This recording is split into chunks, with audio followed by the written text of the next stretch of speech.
Every major technology shift begins with the same fear: what if this replaces us?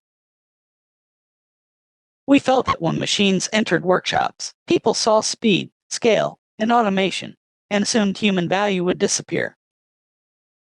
But that is not what happened. Machines increased output, improved consistency, and created room for more orders, more growth, and more jobs.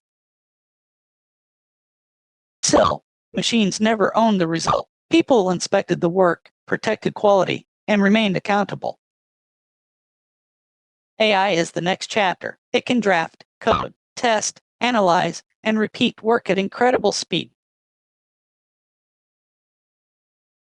But speed is only valuable when people question, refine, and approve what AI produces. AI increases capacity. Human judgment turns that capacity into growth.